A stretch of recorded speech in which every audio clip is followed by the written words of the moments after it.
Listening is key to any effective conversation or communication that we have. Listening allows the person on the other side of the conversation to feel seen and to feel validated and to feel heard. And if we're not listening, it's really just a dialogue and it becomes all about the speaker, which is not a very effective way to get a message across. A lot of times we believe that we are listening just if we're hearing words come out of the other person's mouth. That's not what we're after. That's great. And you have to, of course, physically hear what's being said. But to take it to the next level, you really need to be listening to not only what's being said, but also what's not being said. You really need to dial into the body language of the person that's speaking. And one way to really reinforce this, great coaches are great question askers. So we all need to really learn to ask questions about the intent and what is the emotion underneath what's being said. We are all guilty of this, especially if we're in a hurry, or maybe we believe we already have heard the message before. We're nodding, we're smiling, we're being polite, but we're really not truly listening to understand the message on a deeper level. Again, I think one of the blind spots is just assuming you know. Maybe your employee has taken a survey or you've heard some different complaints from others within the organization. So by the time you are having a one-on-one conversation now with this new person that you need to listen and really understand, I think blind spots can come in when we assume we already know, or based on other information, we've formed a conclusion in our mind, or we have that classic, we're forming our response, we're forming what we want to say, what we need to be heard before we're really slowing down and listening to the person on that deeper level again by asking good questions, really seeking to understand the intent of the person that we're speaking with, making sure we pause. And another big distractor that seems so simple, but it happens all the time is the multitasking. Not putting down our laptop, we're texting the person back, our minds are somewhere else. And then that's going to be a disaster when you really are trying to understand and hear the message in the way the person is intending it to land. Yes, because if somebody is coming into our space, into our office on a Teams call, and we are multitasking, that's sending a big, loud and clear message that that person doesn't really matter, that what we're doing is more important than really hearing the person that's speaking. And as a leader, we need our team to trust us. We need them to be motivated. We need their buy-in. And the way to do that is to have somebody feel seen and heard. And the next level is really for that person to also feel understood. A lot of times with teams, instead of just dictating a decision that's been made on the executive level, to really motivate a team and to create a culture where everyone feels seen and heard and everyone is contributing, that moves the task, that moves the business forward in a much more efficient way. If you're gathering and you need the team collectively to come together and decide a solution, really being able to listen to the different perspectives, folks feeling valued, being able to determine what the driver really is and learning to understand their intent, asking those questions to pull that underlying issue out is going to create that open communication between both parties or between a team. And ultimately, that does move business forward in a more efficient way because you're removing roadblocks. You're creating the environment where everyone feels that they have a seat at the table, their voices are heard. And when we feel valued and seen and heard as individuals, we automatically take care of the business. It's that old saying that we've heard before, but it's so true. When you take care of your people, the people take care of the business. And one fantastic way to take care of your people is to really listen. Leave if you are seeing a ball get dropped in a certain aspect of business, or say it's a certain operations of business and things feel clunky and they're just not running as smooth as they should or that they could.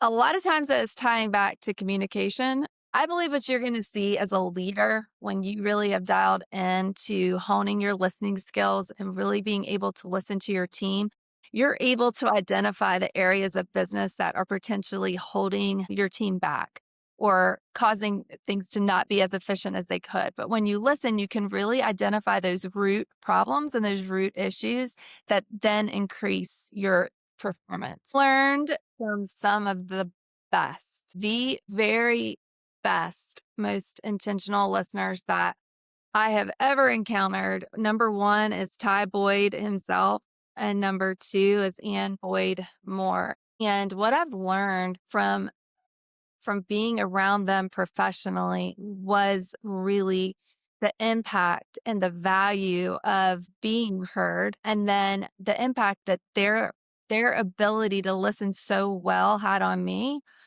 Now I also want to give that same attention and respect to everyone that I encounter.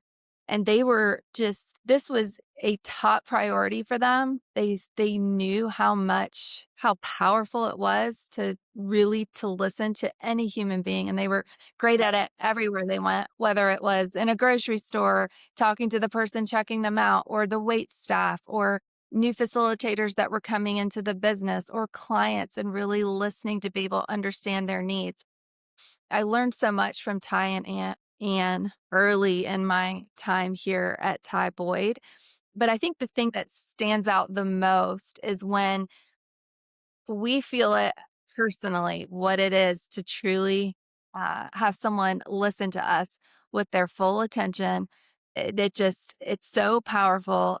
Then in turn makes me again want to give that back to others. I believe the best coaches ask the best questions.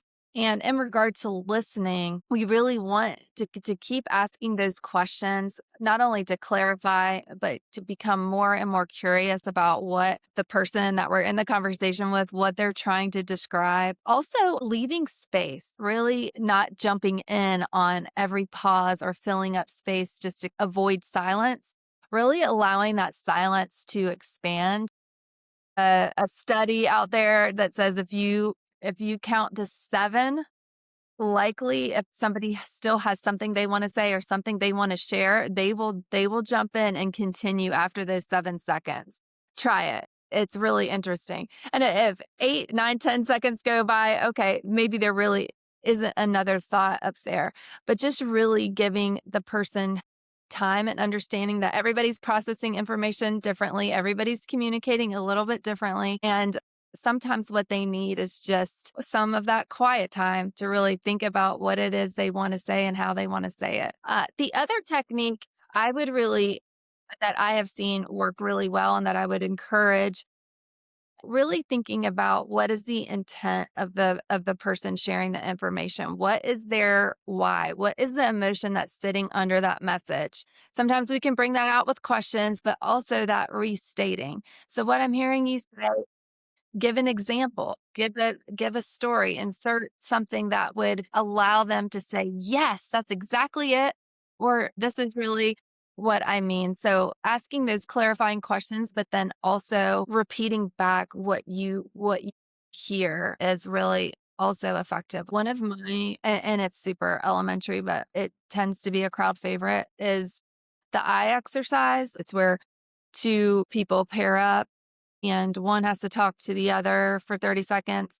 Then 30 seconds in, the other person has to intentionally break eye contact and look away, but the other person has to keep talking even though the person's not looking. And what happens when we feel the other person, we've lost their attention, they look away, they look down at their phone, we lose our train of thought, this overwhelming sense of, why am I talking right now if that person's not even listening to me? And it just really highlights how important it is to use these guys when you're communicating.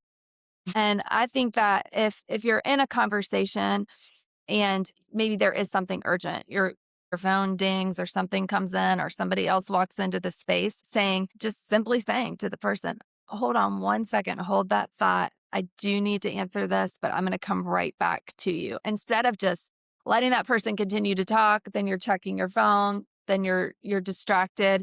Just acknowledging it. I'm distracted right now because this has come up and it's something I do need to handle, but I want to come back when I can give you my full attention. If you'll give me 1 minute, 2 minutes, 5 minutes, whatever the time frame you need, and then come back and fully engage with the person.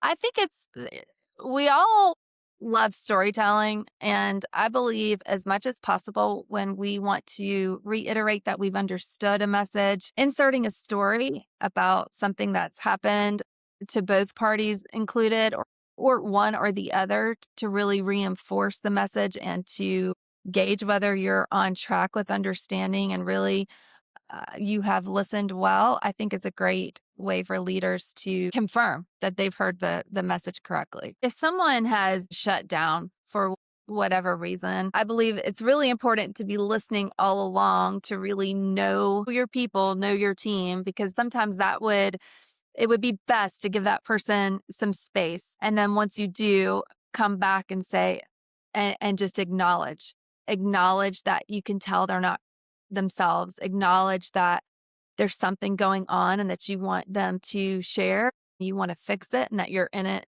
together. And just that acknowledgement of the problem, of the issue, and that you're willing to come in and roll up your sleeves and solve it with one another, I think goes a long way. Those times where we're in meetings and the topic, the purpose is derailed. We're talking about everything but the whole reason that we met in the first place. The leader just has to speak up and say, all of these topics, all of these things require attention, but I want to really have us regroup right now and focus on the purpose for this specific meeting so we can accomplish our goals. And then if we need to meet again and discuss some of these other topics that are being shared, we will absolutely do that. But we're gonna circle the wagons here. We're gonna come back to the purpose of this specific meeting so we can all solve this particular problem together. The aha moments that happen often in ESI are when we just dedicate that little bit of time to really understand what that feels like